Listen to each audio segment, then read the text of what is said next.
podcast is a member of WildGamesProductions.com and D20Radio.com. Original. Yoinks! And away! Basic. Yoinks! And away! First edition. Yoinks! And away! And then... I says, Pigpen, this here's a rubber duck, and I'm about to put the hammer down.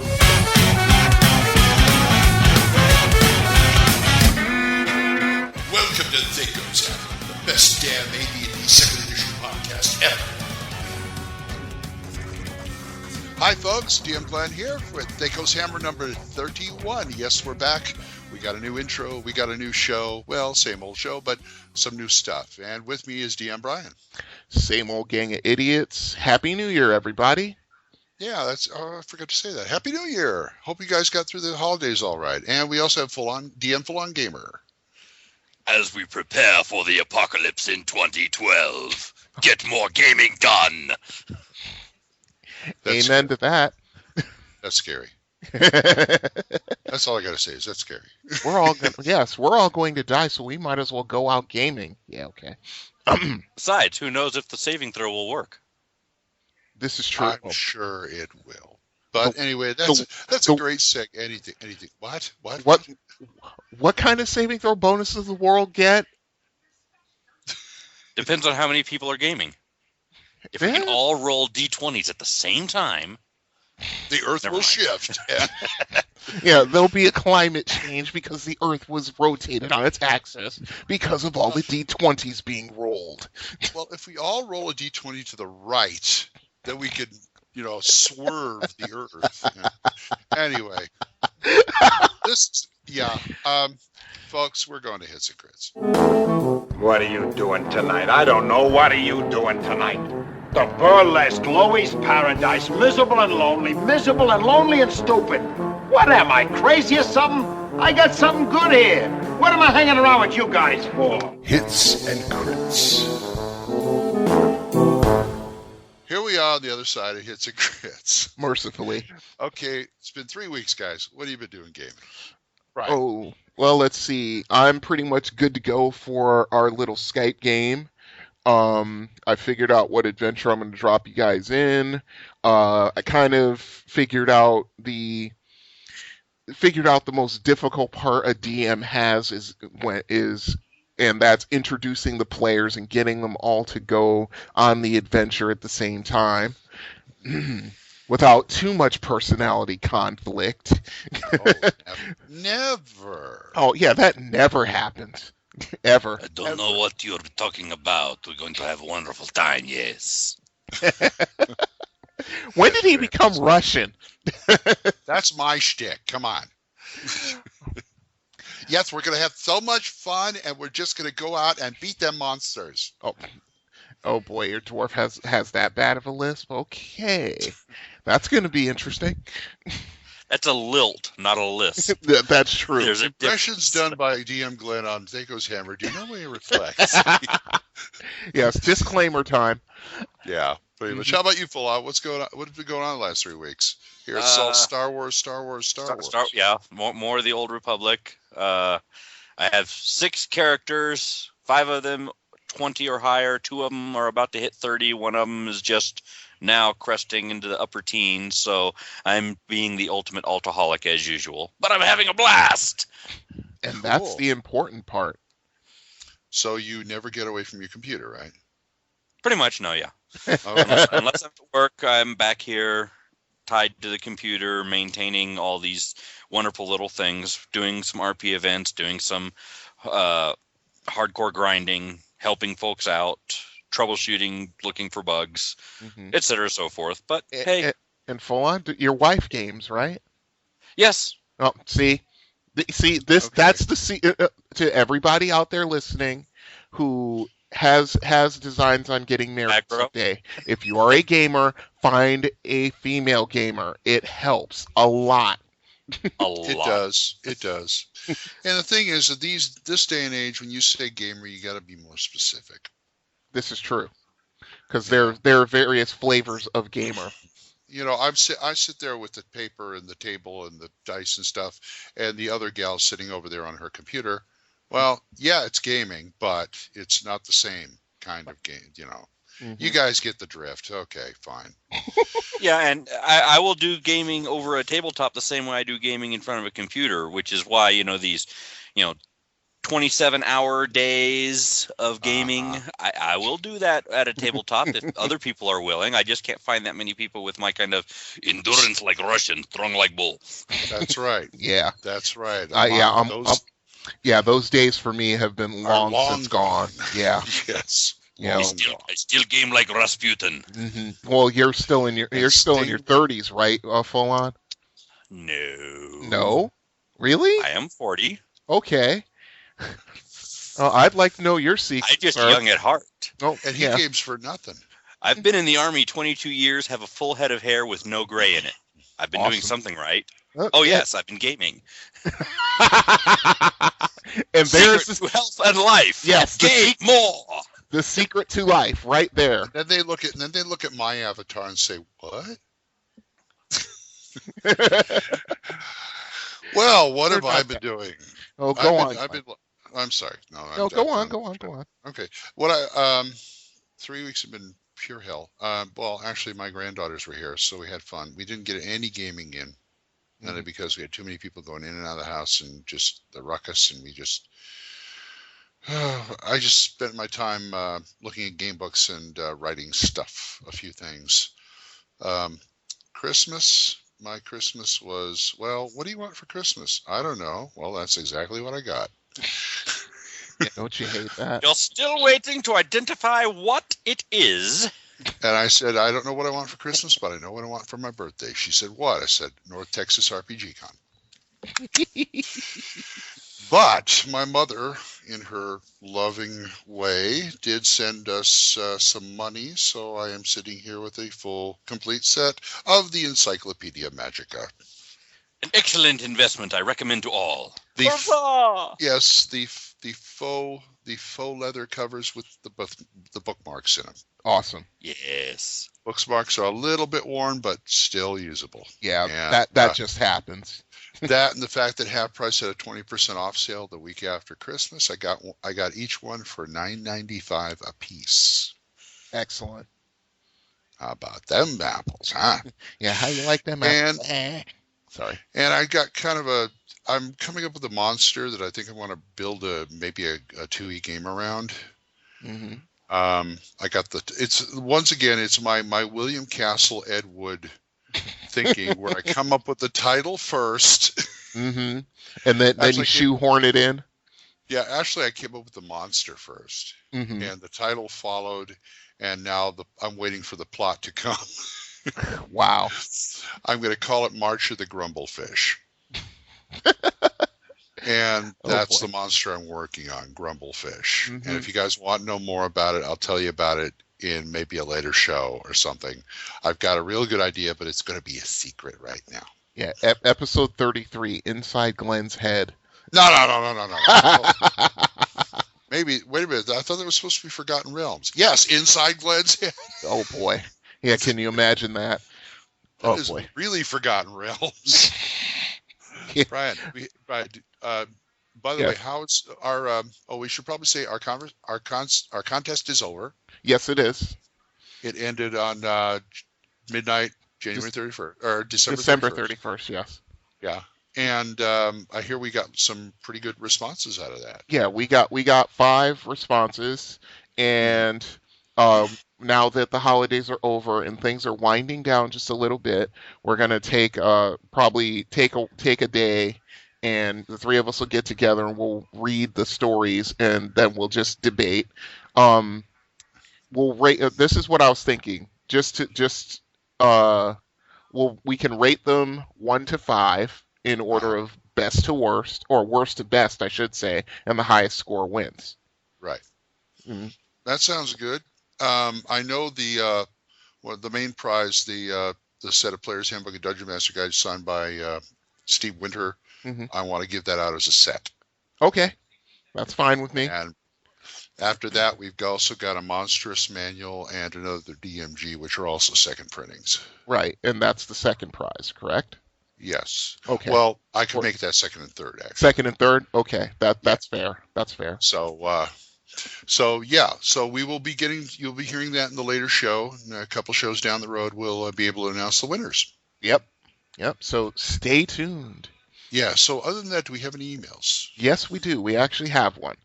In 3 weeks, we have one email. Well, hey, holidays. I'm happy. Yeah, holidays. Always happen. Yeah, holidays. Well, what do we got? Okay, this one is from this one's from Lon Varnador, our old friend. And it goes as follows. It says, "Hello, R. Wow. What is wrong with me?" Okay, take two. R. Hello to you too. Mighty, yes. Okay, says, "Hello all. Yes, it is Lon Varnador, and Brian, it's okay if you think of Harry Potter when you see my name. I was listening to episode 23 all about paladins. It makes me think of a game I'm running in 2E. I have a newbie in the sense that he's never played anything prior to 3.5. Nothing wrong with that. He came to me with a concept that I liked. He would start at level 5, but be a first level monk using the Scarlet Brotherhood rules. Amazing. Thank you for pointing them out to me. His paladin fell after murdering an innocent woman. Monks of his god found him and trained him to be a monk. He made friends with the party thief, trying to make him walk the straight and narrow. He died, the paladin, I think he meant to say. He died, came back after seeing his goddess and her whispering, I4, before being dragged back to his body. Later on, the thief was lost to an evil sword, and the PC was furious. Okay. I think he went to go on to say that he had this concept called the body stealer, and I think the thief was victimized by the body stealer, and he said to the paladin, "Give me another body, and your friend will be let free." The monk / paladin who would dual class back to paladin. Wow, woof. This is a little confusing. Dual class back to using his paladin abilities, at least some of them, is now on the road to murdering another person again. And I'm like, okay. What? Yeah, exactly. Now, this is his question. Should I feel bad or should I lay it on extra thick the moment he kills someone for his friend to be brought back? He loses his paladin status again, his XP dropping to near 0, and even be cursed forever. Any help would be appreciated. Love the show and can't wait to hear more. DM Lon. So from what I'm getting here is the character, the paladin. He's backsliding a lot. Yeah. Huge. I was going to say, but what I'm saying is the player is okay with this. Yeah, apparently. Well, I would be. He's okay with the wonderful plot development and the backsliding and the forward sliding. I don't think he would be okay with 0 XP and cursed for eternity. That might be a little much. Just touch. Well, you don't get cursed. You save that kind of thing for NPCs, things that are being seized by the DM and taken over under their control, and now you get to run them back in the party's faces later in life. I'd save it for that kind of thing if that was ending the character. If the guy was intending to continue to play the character, well, just let him be a non-paladin monk with some bad history or whatever it is he's going to be. Or even really, really, really desperately try to redeem himself yet again, because redemption stories are always good. But I wouldn't, crush the character utterly. No, I wouldn't either. I mean, well, see, you go ahead. I'd make him think he was going to get crushed utterly, just to rub it in, But I wouldn't necessarily do it that much. Okay. Glenn? Well, I just thought that I would not make him cursed for eternity, but I'm wondering what what the alignment change is going to be. That's the rub. Yeah. Well, he's trying to do something to save another, just doing it in a very bad way. It wouldn't be a chaotic evil. It wouldn't be a chaotic evil. It wouldn't even really be a lawful evil, but it would definitely be steps away from lawful good. It'd be going towards chaotic for sure. Yes. At least the way I look at it. I'd look at it with neutral evil. One more step, it's chaotic. But like I said, this sounds exactly like Darth Vader. He was trying to help somebody. Yeah, and just completely botches it. Yeah. Yeah. But the reason I ask is they don't get damned for eternity. They just find a god of their alignment now and say, Protect me, please. I mean, if he really wanted to go the redemption route, he should step forward and volunteer his own body. That's the paladin That would thing to be the do, paladin's for sure. way. Yeah. That would be a paladin's way. Well, yeah, my whole thing, the way I look at it, I wouldn't crush him either. I mean, if he's a fallen paladin, okay, he's like, he would be basically a 5th level fighter. Then you dual class to monk, okay, no problem there. Sounds like he's partial. He's on one of those partial redemption paths where it's it's not a case of you are a paladin, you're not a paladin, or it's you were a paladin and I'm going to let you be a paladin again in stages. And he's building back up and he's about to backslide.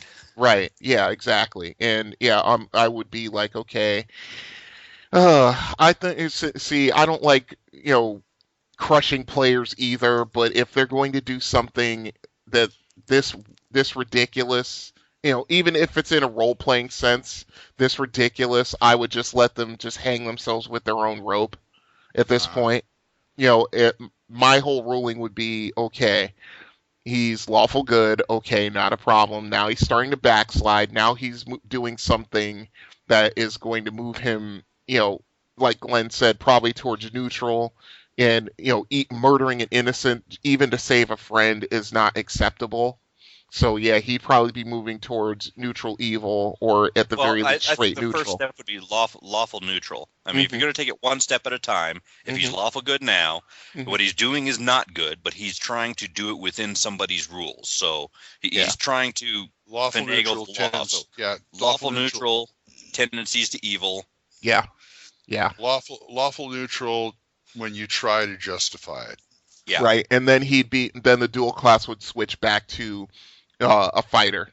He would just be a lawful neutral fighter with evil tendencies with a dual class of monk thrown in, and of course, once that happens, then he needs like twice as much experience points to advance to the next level. So he's stuck where he is for a long time. That's true. And the options, of course, may be that, okay, his particular deity that he was a paladin associated with may now put him on the lifetime ban list. Yeah. But that doesn't mean he couldn't become a paladin for another deity or another concept. Just to cover his butt. Go into the alternate paladins and simply be a lawful neutral paladin. Yeah, a lion. Instead of the lawful good paladin. Or a cavalier. Or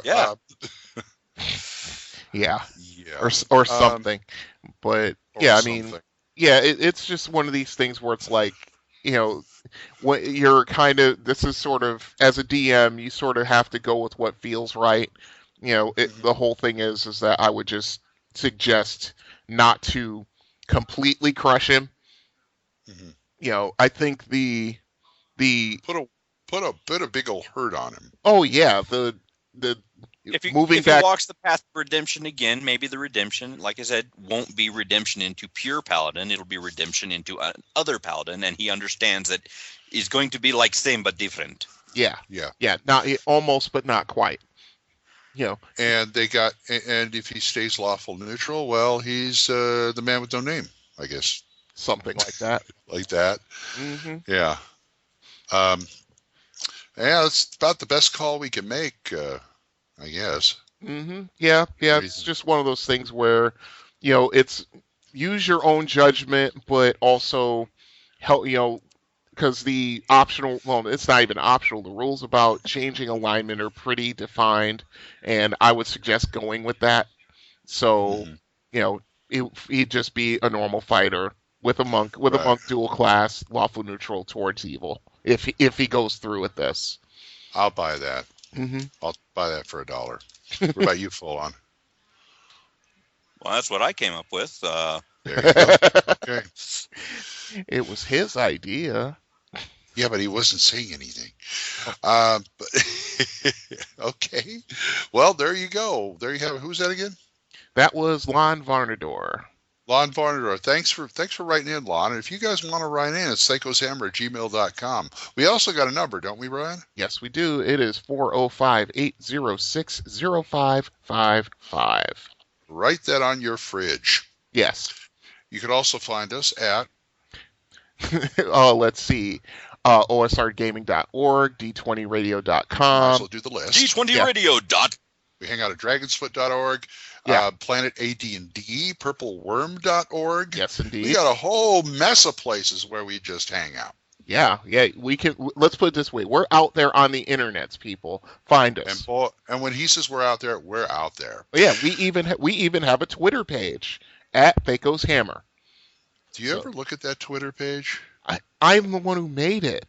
Oh, well, I am now aware of a Twitter page we have. Yes. And I believe we also have a Facebook page. I know of that one. Yes, we do. It is THACO's Hammer on Facebook. Are we Google Plusing yet? Because I won't tweet or book. Well, I've got my for hands you. full. You want to do that one full on? I don't know. I'll think about it. I might. Okay. I mean, we do have a Google Plus thing. We just haven't done very much with it yet. Yeah, so we're a little bit of a Luddite. Well, we're or expanding either that- slowly. either that, yeah, or, OSR gaming people, Luddites, I would never have guessed. or we're just very dense. So, Enough said about that. enough said. Yeah. Our nickname is Dwarf Star. We're that dense. Oh, hush. Let's go on to option package. My personality undergoes a startling change. You know, you should meet me because I'm a great guy. I like big fat men like you. When they fall, they make more noise. And sometimes they never get up. Option package. Option package. Okay, here's the big one. This is the book we're doing this week. Player's Option, Spells and Magic. Bring on that S&M. TSR. Wow.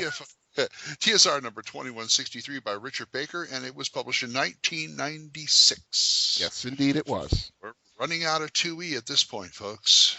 Retail pricing for $22 if you are hunting this down on eBay or Half Price Books or wherever. Yes. So don't pay that price, okay? You can probably find it for cheaper. You know, it's not like, the gazetteers we talked about a couple of episodes ago where some were going for like $70. Yeah, something like that. Yep. But yeah, this was, to me, this was out of the 4 black players option books. Well, 3 players option books, 3 players option books, 1 DM's option. And a DM's option book, yeah. Yes. Out of the 4 books, this one had the most use, at least for me.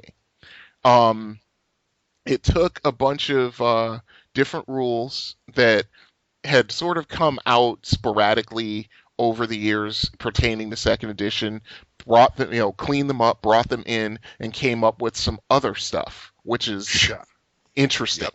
Very interesting. But the most useful thing about this to me are the new spells. Because they are all they just culled those from Dragon magazines and various other places, threw them in, and I love some of the spells in this book. I absolutely do. Do you now? Oh yeah. Oh yeah. I don't. The players' options, as a rule, and around my group, didn't really have a very good reputation. Mm-hmm. And it's basically they would want to pull a rock on it, shine it up real good, stick it sideways, etc., etc. But yeah, figure that one out. But no, I know exactly what you meant.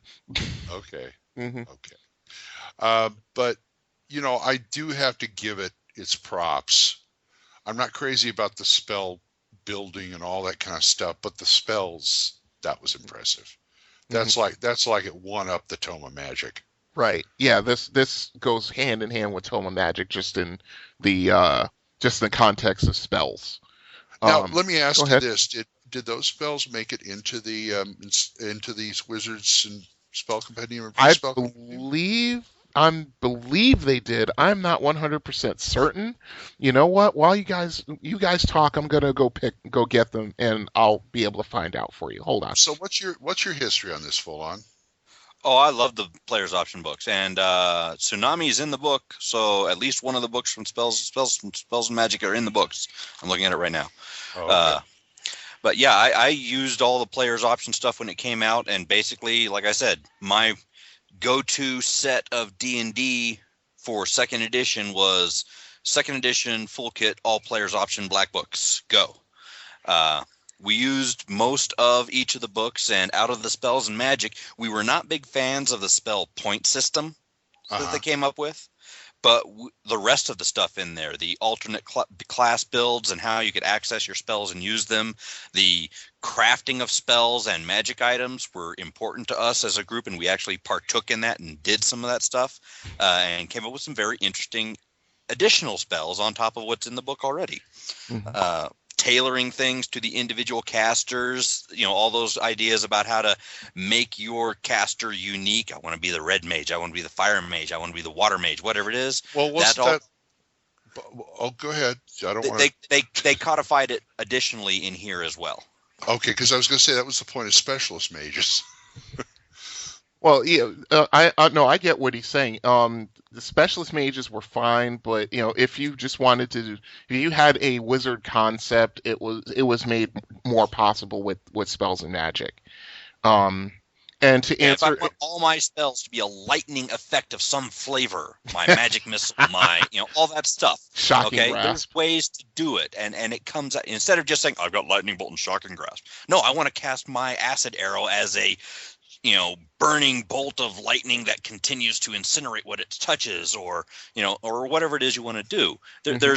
They talk about that in here as well. Right. And to answer the question, yes, spells from the Spells and Magic supplement made it into the spell compendiums. Okay, good. I just looked up one just on a lark, Cure Moderate Wounds, which is in Spells and Magic, and yes, it is in the spell compendium. Okay.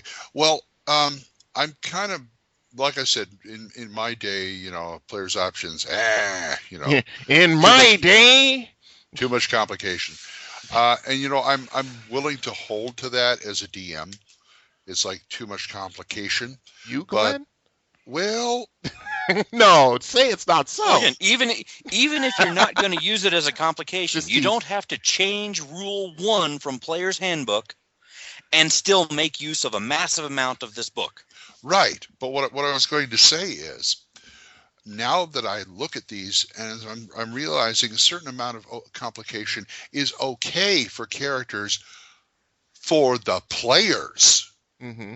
If they want to customize and tweak their magic user or whatever class it is till it bleeds, go ahead. Yeah, absolutely. But I'm not going to do anything for the NPCs or anything like that. I mean, right. I can come up with stuff out of my head, and I mean, I'm not trying to diss the book. That's what I'm trying to say. No, I get it. I think there's a reason why I call it player's option. Well, yeah, and you want to know what they made a mistake in doing that. I think that's where a lot of the hatred for these books comes from, because and this is something of a pet peeve of mine. I'm going to go on a small rant, so please bear with me. You go ahead. I have to go to the bathroom. Oh, thanks. Cut that out. I'll listen to your rant. Sell it to me. Flush. Yeah. Go ahead. Yeah. What's your rant? Basically, my rant is that these books get a bad reputation. Now, you know what? Out of all the black books, I have a really active dislike of Skills and Powers, but I'm willing to, look at something if, a player says, hey, how about this? And I'll look at it. If it doesn't skew things too much in the player's favor, I would be more inclined to go with it.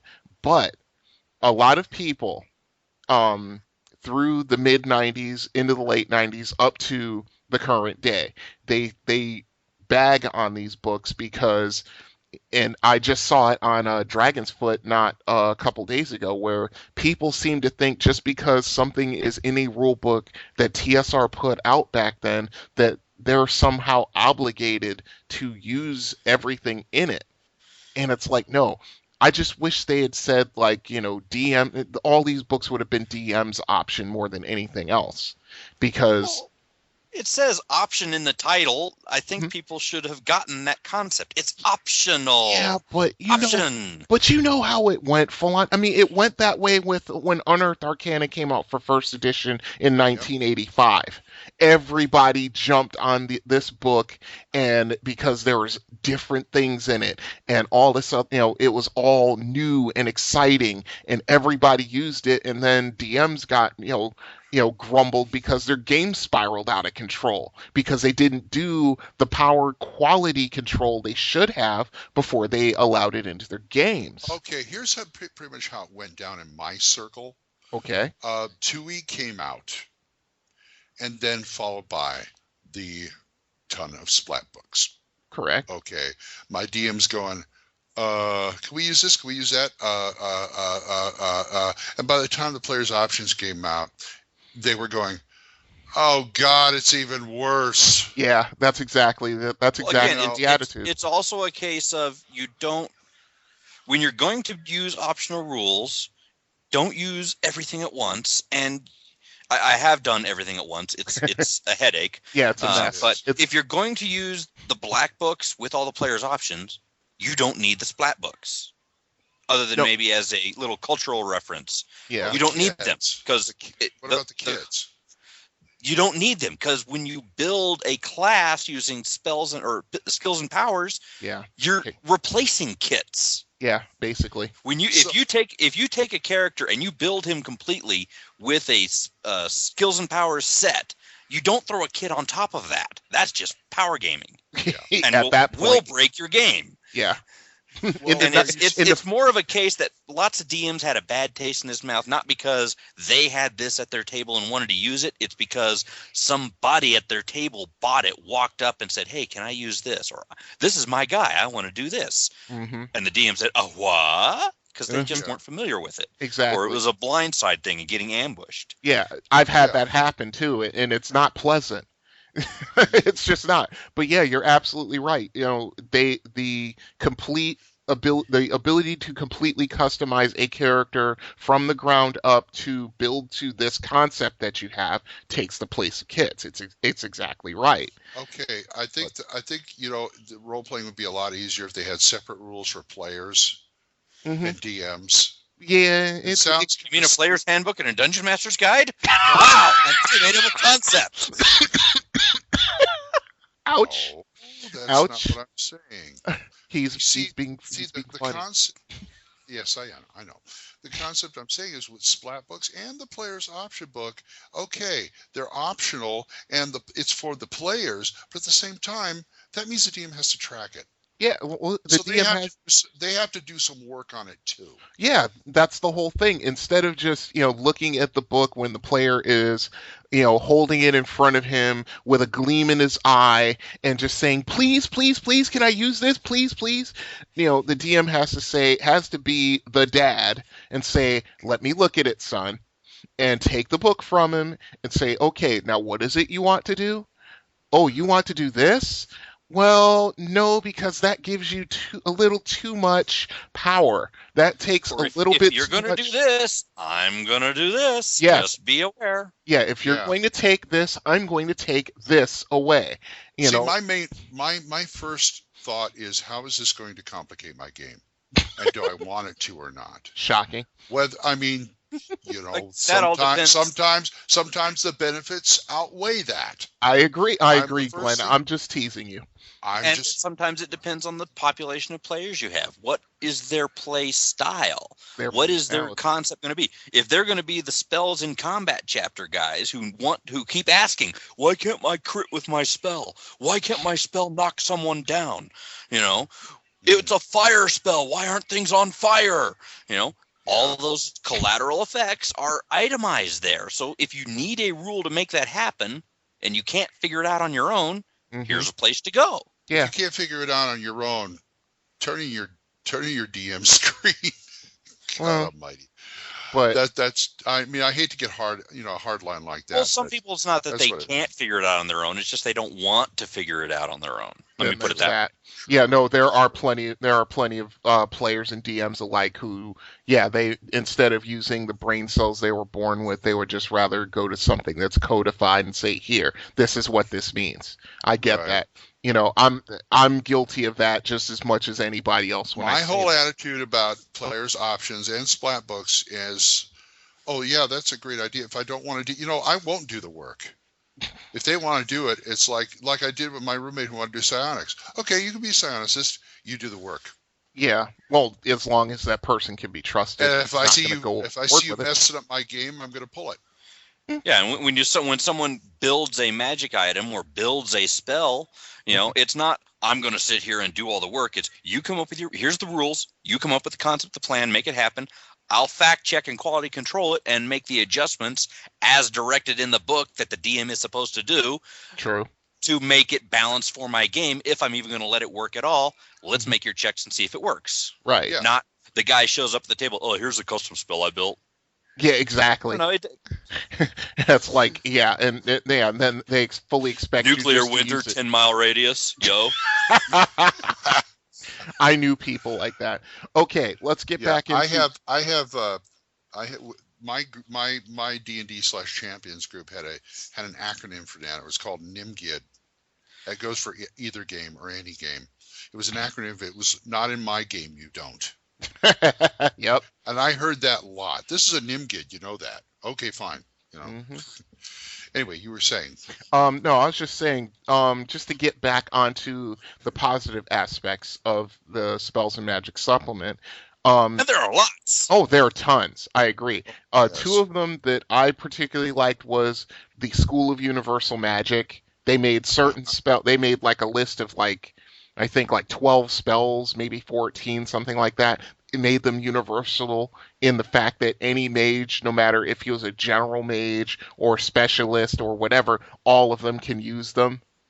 And these are like the basics. Yeah, detect magic, read magic, teleport actually is universal. And I love that because, yeah, I mean, when you think of wizards, aside from, if you take your own experiences as a player and set them aside, it's there are certain spells that every wizard knew and every wizard used, like teleport and stuff like that.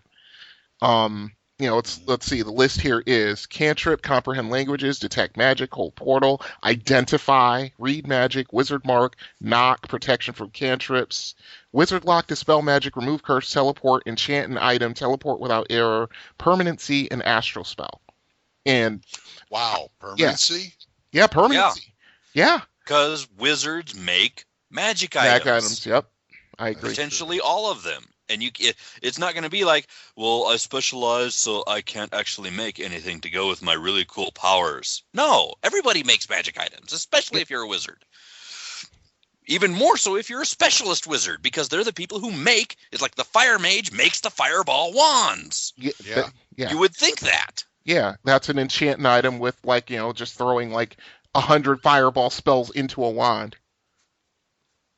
So, I mean, and I just like the fact that they took those spells because it just makes no sense for, I forget which specialist it is, but there's one where divination is like their opposition school, which they can't memorize spells in, and it made and read magic and detect magic or divination spells for the most part, so they couldn't learn them. How can they get their spells? How can they find out something's magical or not? See, that's a complication I would let into my game. Mm-hmm. Yeah, like I said, the benefits will far outweigh the disadvantages. Yeah, and more things. If you wanted to get into spell components, if you wanted to get into spell books, they have stuff in here for that. There's an excellent equipment list in here about the things that you can find in a wizard shop or in a apothecary or in a pharmacy or in a lab, or just things that a magic crafter creator would have around or could have around, or you would want to include as components for new spells or alternate components or anything like that. Mm-hmm. Okay, let us just say this is a very good book and you should find it. The reason being, you're getting into stuff we're getting into later in the show. This is true. Yeah, we're going a little far afield. Yes. That's okay. You said it was like 22 retail MSRP. Yeah, retail is 22. So yeah, I've seen it. I've seen these books for like $10 at half price and online, 10, 15. And bucks. there is errata. there is published errata for them. Where? On Wizards? Yes. Wizards of the Coast. Yeah, they came out with errata for them. That's true. I've Still- never got still that. on there? Really? I've got all the errata for all of the 2E and 3E stuff on digits and keep them at fingertips as required. Oh, can you send me the 2E stuff, please? Sure. Oh, thank you. I Folks, appreciate that. In fact, we could probably spare a couple of pages and some print ink, and we'll include for our prize winners printed copies of the errata. But wait, there's more. Now I know you're getting the book sent to you. Mm-hmm. Yep. That does conclude that little issue now, doesn't it? Yes, it does. Okay, let's move on to it's in. Well, I can print it. I can print it and just send you a letter with the errata. You can, No, you buddy, can ship it no. You Nice stuck try. the foot. You stuck the foot in the stuff. Now you got to scrape it off. Okay. Anyway, hey, folks, it's in the book. You ever go to school, stupid? Yeah, and I come out the same way. Is that your idea of an idea? It's in the book. It's in the book. Okay, here's a little tidbit from the said Spells and Magic book. Spell research and magical item construction, pages 101 to 115. Yes. All about making those nice little goodies you find in dungeons. Yeah, and see this section it really clarifies how if a mage character or even a clerical character for that matter wants to make magic items, this is how. It's not like they haven't explained that before. Well, yeah, but it's all in one place. You Okay. don't have to hunt around in different supplements for, but with the proper rules, shall we say. All right. Mm-hmm. But go ahead. And how complicated is it? Oh, Sounds like complicated and expensive. yeah, of course. See, the thing is that they have different methods for the type of magic item you want to make. With potions, priests and wizards need to be 9th level to create them. Specialists, if you use the Mage School of Alchemy. Specialist can be as 6th. Yeah, Yes. the School of Alchemy, you can be sixth level. Usually you do some research into what you're trying to make, and that takes 1 to 3 plus 1 weeks at a cost of 100 gold pieces per week. But if you use a commune or contact other plane spell to speed your research, you succeed in the minimum time, which is 2 weeks. So that's basically just for 1 dose of the potion. See, that's the thing about making magic items. Even if something is quote unquote basic as a potion, that takes a long time. It's a time sink and it's a money sink. It's not like it was back in the days of 1E where it took an inordinate amount of time, but it's not quite so fast paced as, shall we say, as like 3rd edition, where you just spent a certain amount of experience points and basically it took you a couple of weeks or a month or something, and whatever you were going to make was made. Okay. And it also isn't like when they started coming to the point of more video game influences coming in, so that you're getting into crafting stuff like scrolls and potions, and you're doing it at 1st, 2nd, and 3rd level, and just bringing along a spare arsenal in a backpack. Yeah, Right. They dial it down from 1E, but not as much as 3 or 4E for the speed and ease of creating stuff. But they do codify it a lot, and they give you the baselines. They give you your outs and your options for doing it earlier, sooner, better, faster. Ways to substitute and go for, if you want to make it harder on yourself, go on a quest, go on an adventure, get some very special ingredients and do it faster. Yep. And there's your adventure hook right there. There you go. Now doing all of this, it doesn't guarantee that at the end of the process that it's automatically made. You have just in the case of potions, it's like a 70% chance, plus 2% per character level, minus 1 for every 100 gold pieces the potion costs. And they give an example. A 13th level mage is making a potion of fire breath. It's like 70% plus 26% for his level, minus 4% for the cost. It's like a 92% chance of making it. Of course, being a 13th level mage, you'd think it would be easier than if you were like 9th level. But there is also, when you're making a potion, that there is a 4% chance, if you roll a natural roll of 96 or higher, that the potion becomes like it's either poison or delusion. Now that makes things a lot more interesting, because with a potion of delusion, you think you did it, and then you're in a really bad situation, and that's your ace in the hole, and you go to drink it, and you breathe as if you're going to breathe fire on whatever it is, and it doesn't happen. Nothing happens. Yeah. Yeah. So, oh boy, yeah, and the potion of explosive bowel immolation goes to ooh. Not to mention the wild mages making stuff. Mm-hmm. Yeah. Oh God. Yeah. Exactly. Yeah. See, that's the whole. Yeah, they could make like wands of wonder. Wands of random wonder. Yeah. No kidding. And they have a chart for whatever you're trying to make. Whatever you're trying to make is listed in this chart, from rings to wands to staves to miscellaneous magical items to weapons and stuff like that.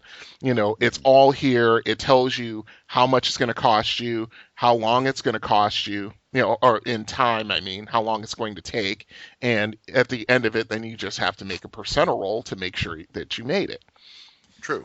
And just in case you think everything about these books are gimme gravy to crush somebody's game, on page 113 they have a whole subsection on items that no player character should create. A sphere of annihilation being one.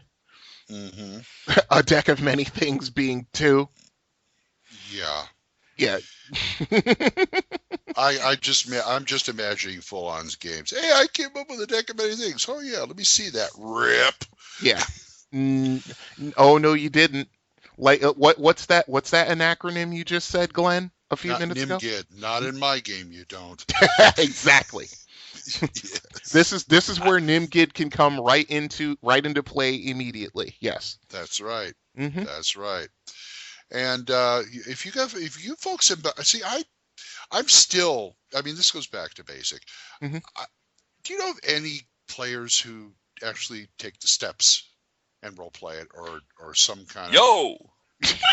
Okay, I figured. Not me. It was coming up. Yeah. As the DM for our Night Below campaign, mm-hmm. my players, to include my wife, took the steps and they created 3 different spells and a magic item utilizing these steps. Wow. And it worked out for them. Yes, they were things that they determined a need for in the course of going through that campaign, mm-hmm. and they worked out how to make it, and they did. Mm-hmm. It even cost one character his life. Wow. Okay. Then mm-hmm. They wanted some really unique items, and one of the shortcuts was human sacrifice, and one of the characters volunteered. Wow. Yeah, that's a full-on game. Nice. Okay. What? He wanted to change his character anyway. Oh, wow. Unbelievable. Okay. Was this a paladin too? Ranger. Okay, Ranger.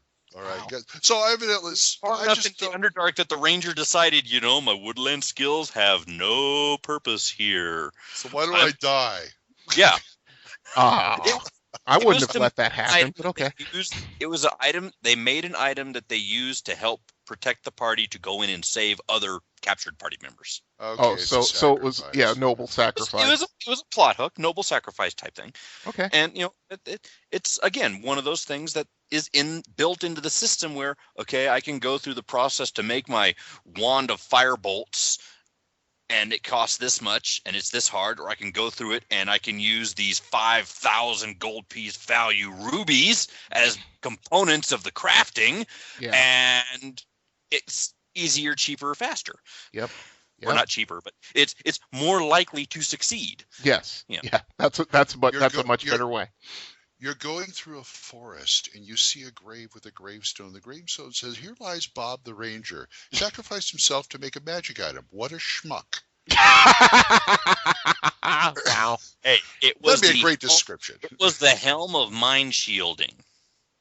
Oh, because they discovered there were illithids down there and they didn't want their brains melted or eaten, so they made a helm of mind shielding. It involved a willing sacrifice of that character, and the helm was actually kind of I think you could call it a leather helm because it was made from an illithid head. With the tentacles? Yes! Oh, of course. Who are we talking to again, Glenn? Of course it had the tentacles. Run into an NPC party. Oh no, it's Cthulhu! Kill it! It's a magic item that looked badass and it did badass things. That's right. Well, anyway, so I find out there are folks that follow these rules and do it. If you have, let us know at thacoshammer@gmail.com and all the other places, and our phone number, which is out there in the ether somewhere. And for those of you that are willing to use them or are going to use them or think you might want to use them, by the time this is on air, you'll be able to find in the library section of the forums, I'll have posted up 2 simple Word document worksheets that are that can be used as working documents to build a spell or build a magic item off of these rules. He will too. Oh yeah, don't think he's making an owl threat. He will do it. I already have the spells listed on there that I've created this in the library. Well, there you go. There it is. So let's move on to Rule 0.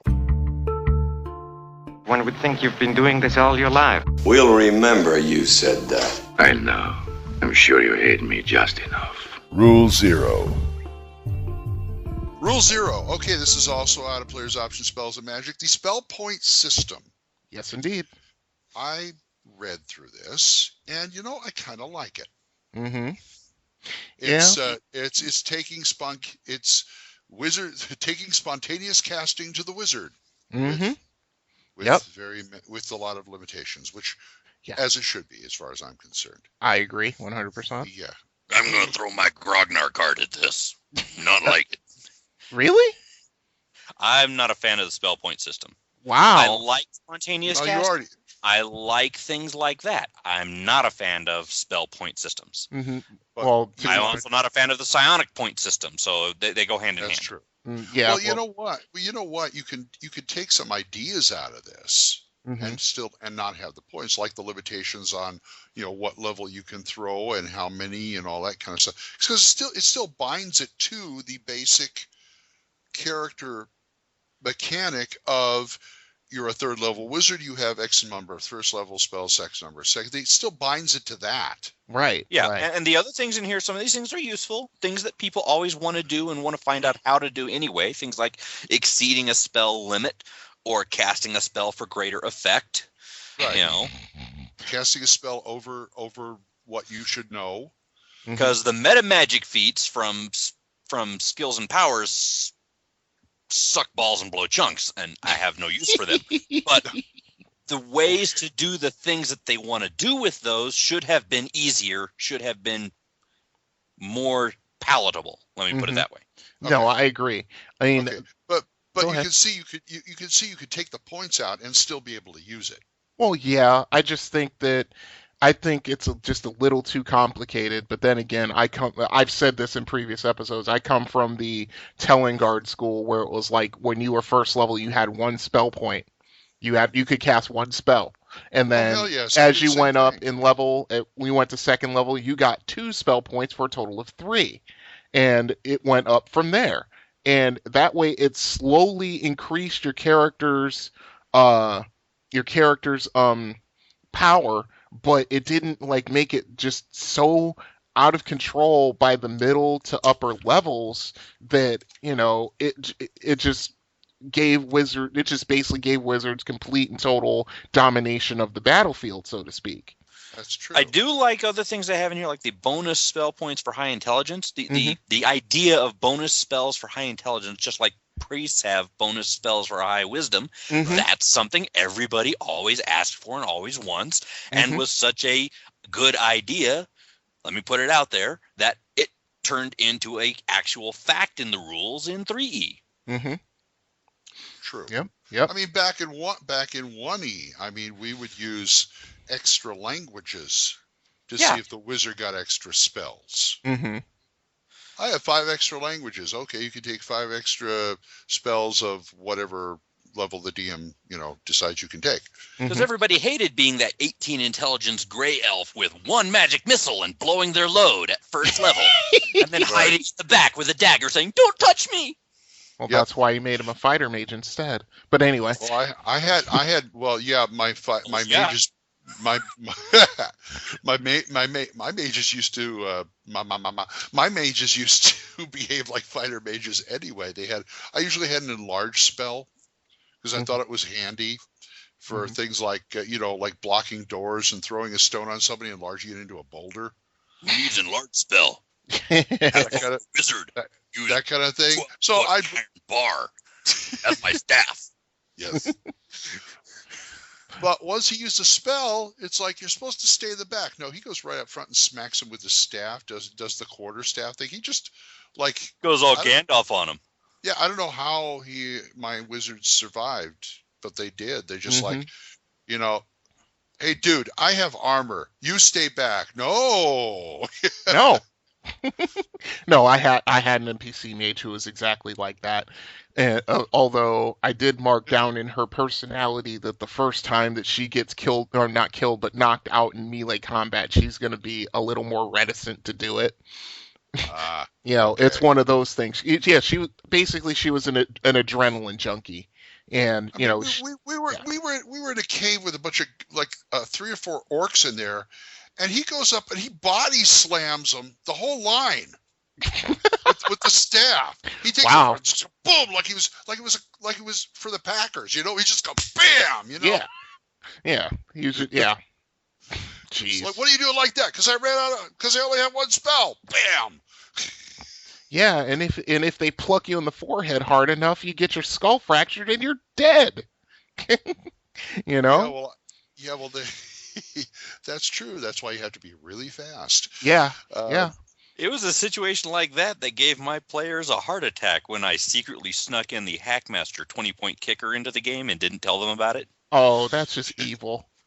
What? That's evil, dude. 20 hit points. Oh, never mind. Well, the players had it too. Yeah, well.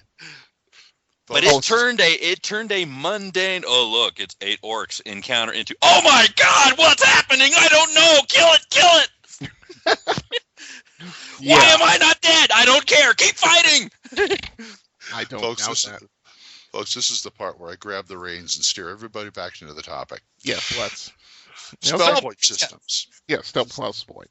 So give us a little more lowdown on this. I read through it, and basically it's like you get so many spell points for so many levels of spells, depending on what your level is. Yes, it does. And you can mess around with these points within that level of spell. That's what I'm getting. Because priest, it's like spontaneous casting for priest. It's like whatever the guy wants to give him, or whatever he can within his level. Yep. But this is a little more restrictive because they got to play within the level of the spells too that they're access to. That's true.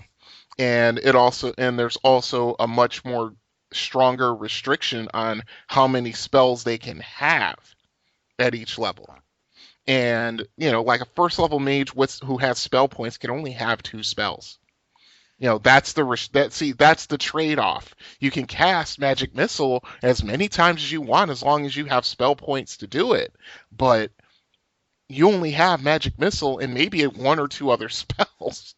Your utility as a mage sort of decreases even though your ability to cast spells increases.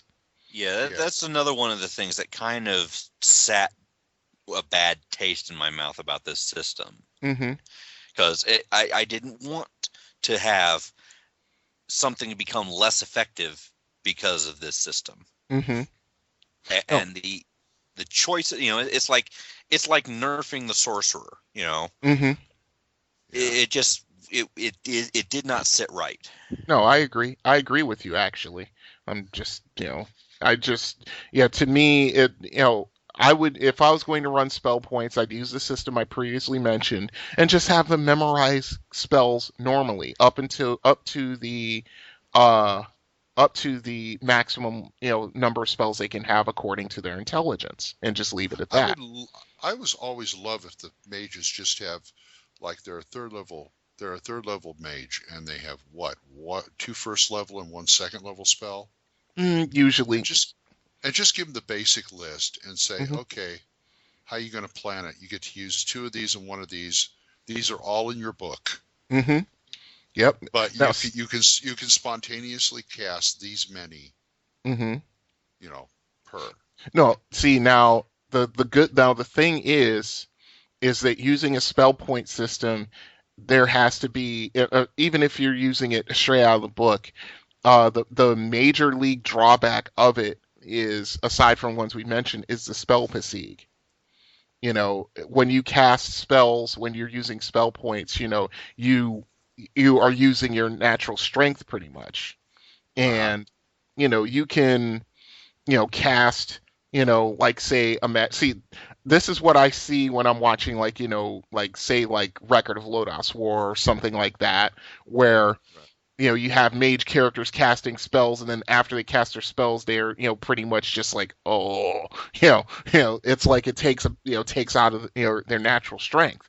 So so the fatigue basically runs like which is a system in place for more than just spell points. That's a further system in the book, a couple pages further on. Yeah. For anybody. Yep. And but I think it works. Yeah, you could do it for your normal read from the book, cast memorize from the book, cast mage, or someone who uses spell points, or a different system. Also, you've got fixed magic and free magics, which is basically half spontaneous caster, half planned caster. Exactly. Yes. So you can leave a slot or 2 open. Yep. For whatever, which I think works a hell of a lot better than just, here's the spells, here's the list, go for it.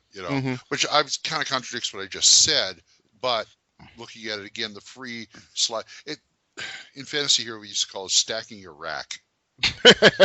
Yeah. And to go with that, there's a skills and powers element if you want to do a class build for your mage, where it involves getting a spell that is your go-to spell. It's your reflexive use spell. It's your I don't have a cost for this, I can cast it spell. Yeah. Which turns into it gives you your spontaneous, I can still contribute, ability that isn't overpowering, and it's useful.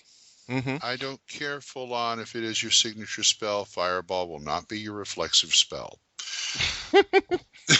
When all else fails, fireball it. That's what the motto was back in the early 80s. That is not. I'll happily use spell slots for that. I have something better in mind. Grease, because I know Firefinger. Ooh.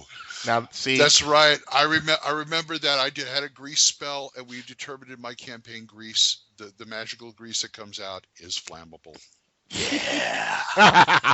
They want to know, is it flammable? And I rolled it out. Yes, it happens to be flammable. I got it all on the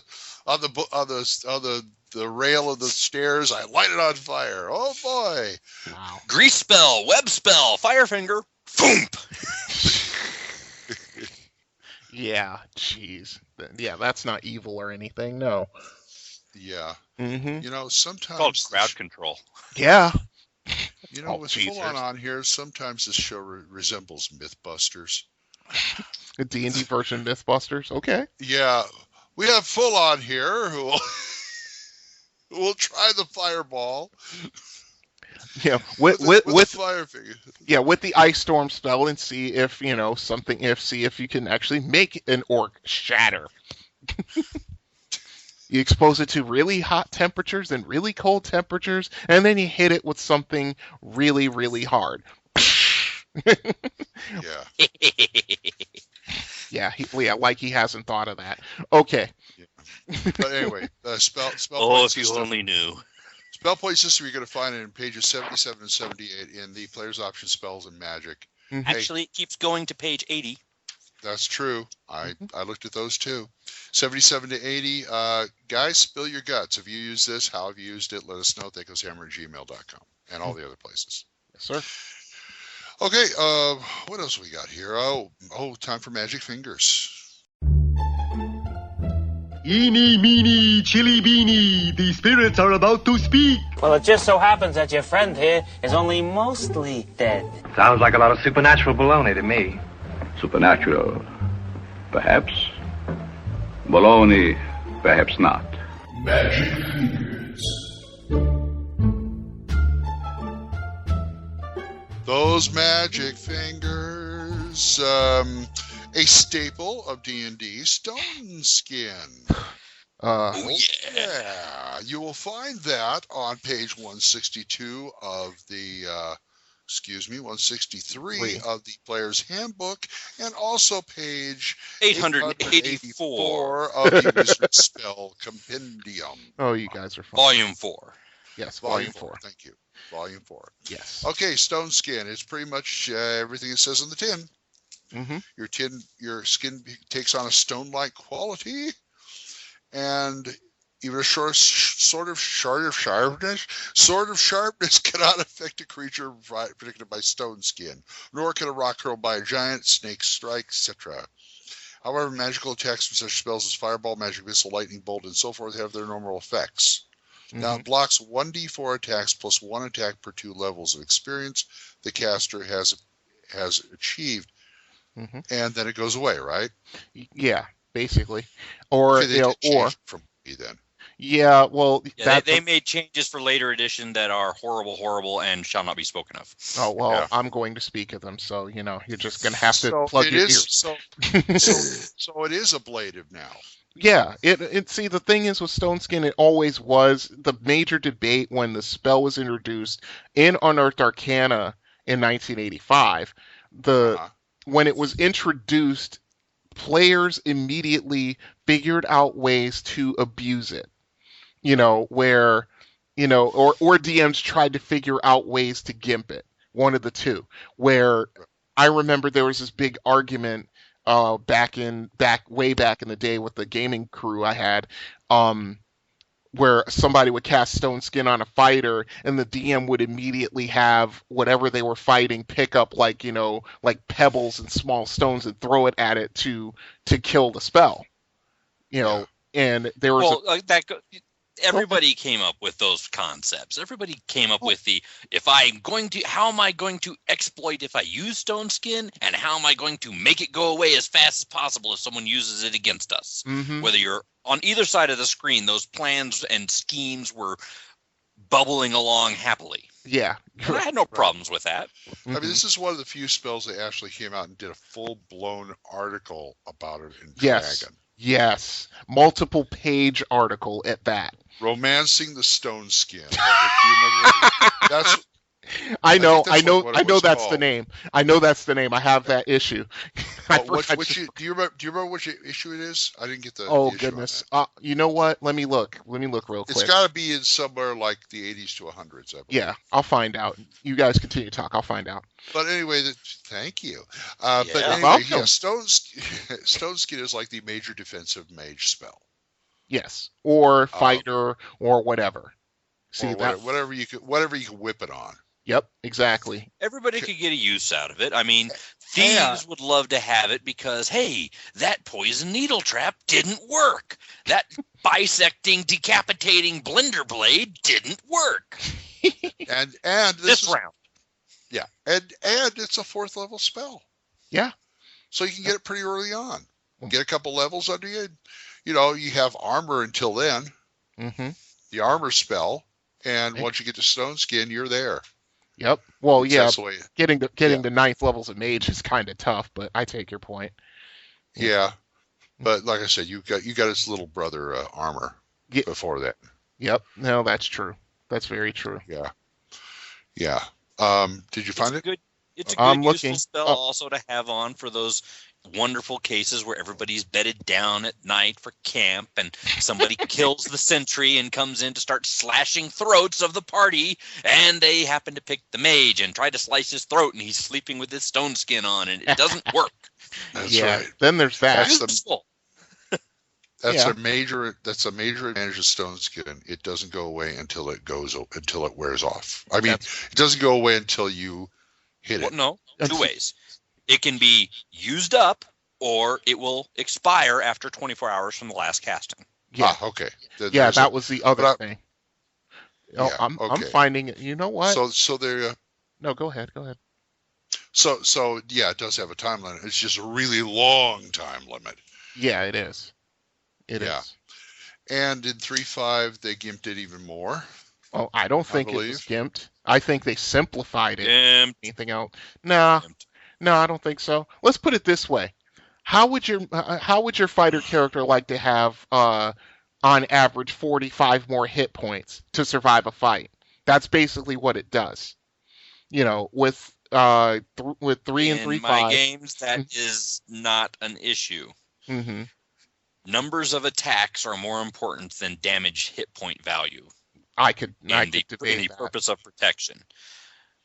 Being able to utterly negate a attack of any value of damage has more value to me and my group and my play style than being able to negate or soak or damage resistance a value of hit points. Well, see, that's the whole thing. I don't do the damage reduction or anything else. I just basically took the basic concept of it, which is like 1 to 10 hit points per caster level added, and that damage came off first before any other damage came off. So it kind of, in at least the way I look at it, it balances out. It might even give a little bit more protection that way. I immediately did that because I did not want arguments about that at any point. And, fair enough. But go ahead. I just had our adventure style, like I said, as a player and as a DM, our adventure style, you might get that inclination from us, was a little bit more upper scale heroic, where the option of using stone skin in unusual ways, like to not die when the ceiling of the cavern falls. Right. Your hit point reduction thing would not work in that place. Stone skin raw from 2E would. I would debate that too, but okay. Anyway, I also noticed the material components are not cheap. No, never have been. Granite and diamond dust. Yep. So if you got a mage who wants to whip it on himself every day, he better be rich. Yeah. Well, by the time you get to 9th level, you're supposed to be. Exactly. By the time you get to 9th level, you're supposed to be rich. That's true. That's true. What I'm kind of regretting is it's not reversible. How so? What if you whip this? What if you whip the reverse of stone skin on a stone golem? Well, if you go back into your spells research and magical item construction, yes, we know. Stone skin spell that will cause you to immediately receive without rolling any number of attacks. There it is. I found it.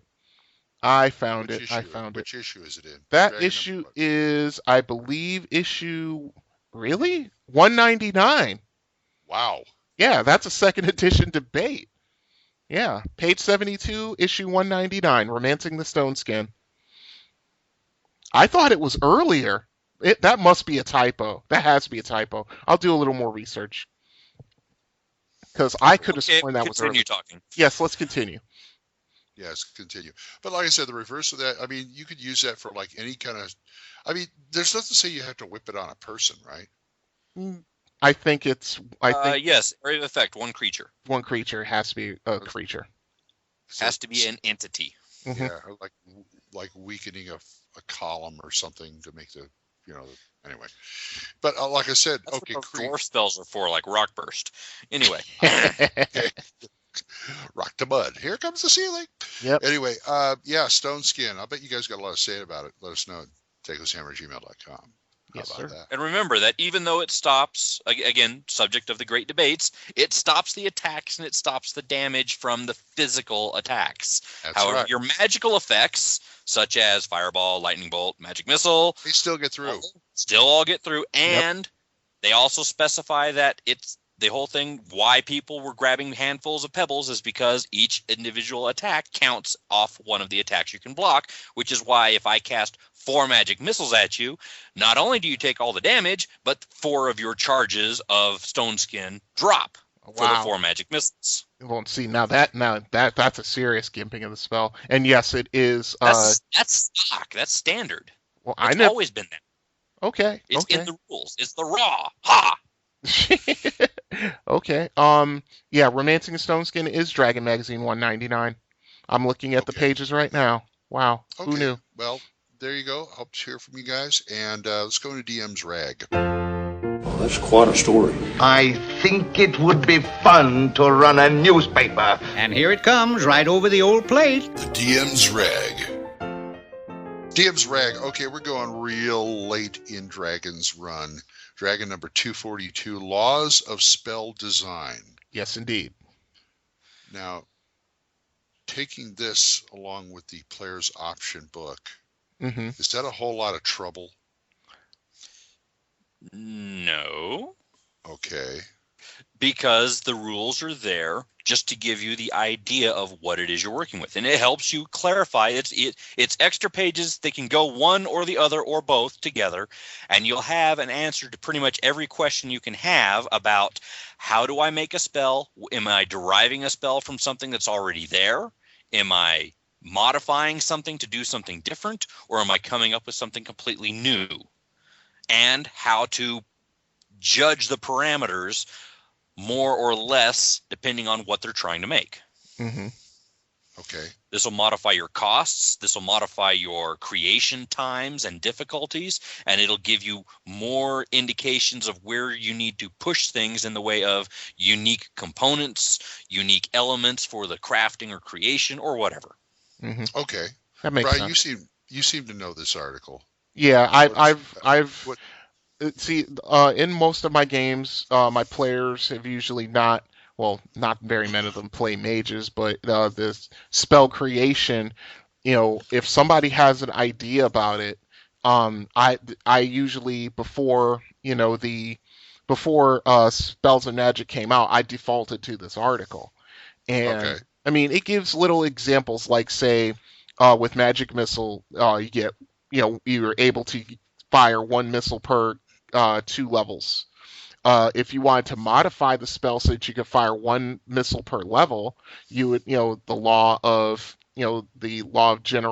generalization basically says if you're trying to make a spell better, you would increase the spell level by 1. So it would, if you wanted a faster magic missile spell or whatever you want to call it, it would be a 2nd level spell rather than 1st. Okay.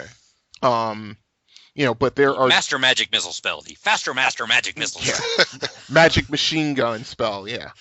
Hey, don't give him ideas. Do not give him ideas. I'm sorry, you're late to that party. The verbal component for most of my casters' Magic Missile spell is 6 to 9 round burst. Yeah. Why am I not surprised by that? Well, and also just before I go into it, I love the artwork for the article. Basically, a bunch of goblins trying to outrun a fireball spell. Shot from over one of the goblin's shoulders. One of his compatriots is running right at him, screaming for his life. You see this big ball of flame coming at them, and it's like, yeah, bye-bye. You guys are done. But anyway. Well, there's lots of good art in this article. Oh, yes, there is. But I mean, basically, it just, if you have a concept for a spell, and all you have to do is just run through the various laws of, spell creation, the law of range, the law of components, the law of duration, law of time, the law of areas, law of resistance. And you can go through these steps and you will come up with pretty much just a rough idea, or not even so much a rough idea, a defined idea of what it takes to cast this spell, what level this spell will be, what the duration's going to be, and if it requires a saving throw, and just things like that. And the final law, that there will be exceptions. The law of exception, of course. All of a sudden, I feel like and note that on the last page of this article, the aberrant spells that don't obey the rules of spell design. Let's see. Magic missile. Stone skin. Yeah. There are exceptions to the rule. I feel like all these laws, I feel like I'm playing Rollmaster. Yeah.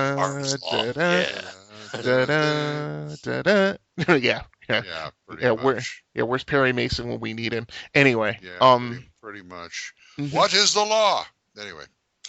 He's under the ogre. Not to cast duration. What is the law? Anyway. Okay. I am the law. Sorry. Are we not mages? Law of the mage's prize. What are your effects for the casting? So you follow these laws, you'll be able to what? You will come up with a spell that is appropriate for.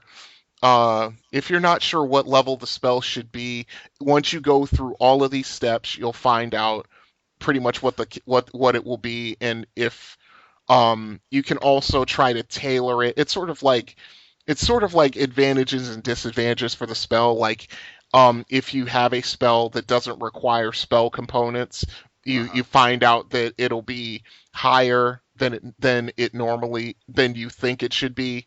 They'll add a level. If you still wanted to keep it at that level that you were thinking of, you need to start thinking of consequences. Yes. Put penalties in place to counterbalance the fact that it has no components. Okay. Mm-hmm. Exactly.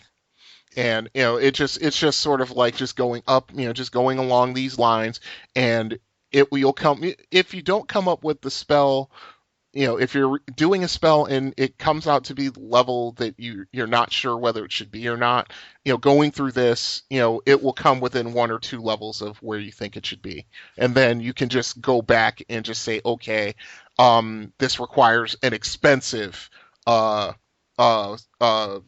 component. Material component. Yeah, material component. Or permanent focus, or a consumed item, or any number of things like that. Right. Mm-hmm.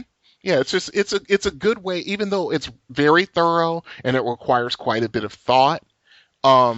It's a very good way to flesh out that idea of the spell that you have in your head. Oh yeah. And that spell in your head could be something entirely new, or it could be a case of, I want a better magic missile. I want a better acid arrow. Yep. I want a better invisible servant. Mm-hmm. Whatever. Exactly. And who's the author on this? The author on this is, once I scroll back up to the top of the article, is Ted Zuvich. Ted Zuvich. Slightly familiar. Sounds slightly familiar. I think he's written for Dragon before. Mm-hmm. Most likely. I mean, they leaned on a lot of people in the 2E era. There weren't as many new people coming in with articles as there was back in the 1E era. Right. Most of the new articles were adventures for Dungeon anyway. Mm-hmm. Yep, that's true. So I understand that. So it's Dragon number 242. Yes, Laws indeed. of Spell Design, which is why I didn't print it out, because it was in color. The later issues of Dragon are ink suckers. Yep. But anyway, yeah, check it out. We like it. Oh yeah. And looks like we've time to close another Splat book, guys. Okay. Doggone it, we're having so much fun with spells. I'm sure you will too out there. So don't forget to drop us a line, and it's time to say goodbye. Fuck, give us a goodbye. Ashnak gibatulu, ashnak gimbatu. Yeah, Klatau Verata Niktu, okay? Hey, one ring to rule them all. We're making items, right? Oh, that's right. He did. Yeah, it's true. Wow. Right, say goodbye. Until next time, gamers, farewell. Yeah, and if we ever get, we've got to, whatever. You guys can befuddle me so easily. And I'm DM Glenn, and we'll see you next time when the hammer comes down again on THACO's Hammer. Bye-bye.